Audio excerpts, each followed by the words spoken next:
the legendary frost-free bucket coming to you from a redneck farm somewhere in the Northeast. All right, welcome back, folks. And how about that frost-free bucket? Pretty cool, huh? Did you figure out what's going on yet with it? Well, first, before I go any further, I really have to do a disclaimer on this project because this is, we'll just call it dumb. It's dangerous. You really have to be using your head. You have to be paying attention because there's a lot of safety issues. We're mixing water and electricity. Okay, so that being said, don't do this. Maybe just watch this. Your own adventures will be yours. Anyway, this is what we do here to keep faucets from freezing on the outside of our house. This is really important to us because we have animals to feed. And in the past, we've gone through it before, and I hope you haven't. And that is carrying buckets of water, 5-gallon buckets of water through your house, out to your barn, pastures, wherever, to feed your animals. This is how we avoid it. This is how we avoid it in temperatures all the way down to -5. It's been tested to work.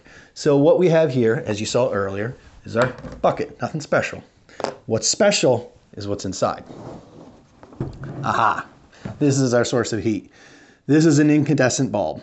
The difference, incandescent versus LED. LED are the new ones that you can reach and hold on to. Won't hurt you. Just a little warm. Old style bulbs like this, the glass bulbs, don't touch when they're on. Hence the heat. This bulb is This bulb's a little bit amped up. This is a 72 watt, which is way overkill for what we need. Typically, we run a 40 watt bulb, and that's enough to keep pipes thawed way down to almost zero. Well, as you remember, around Christmas time through the whole United States, everything froze deep. We froze to -6, and the winds were whipping. I didn't want to take any chances. 72 watt bulb. I'm going to change that out when we're done here and put this back on. One additive we put in last year is this switch, which you see here. This is really helpful because when this is on, the heat will permeate up onto your spigot, keeping it from freezing. And when we go to remove it, to run water, we want to turn it off. And you want to let it set for a second. Because if you remember with these types of bulbs, they're already fragile. If you move one of these guys around when they're on, they're going to blow out. They're still going to blow out easily if you drop this bucket. It happens. Be careful. So once that's set for about 10 seconds, take it off the spigot, set it aside, do your business. Remember, you're dealing with electricity and water. You don't want water running in this bucket. You don't want this falling into the water. So use your precautions. I'm not going to tell you how to do that. Like I said, don't do this. Be safe. But I just wanted to share with you how we keep ours from freezing. It's good stuff. Yeah, I'm a little clumsy.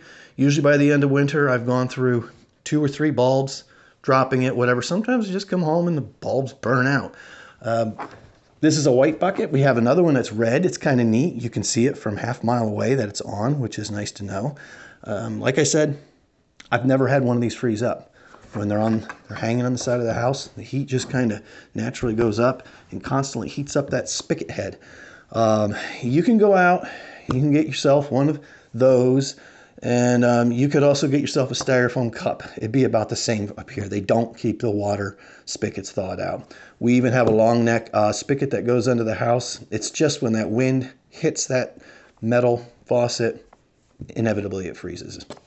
Not with this. Stay warm.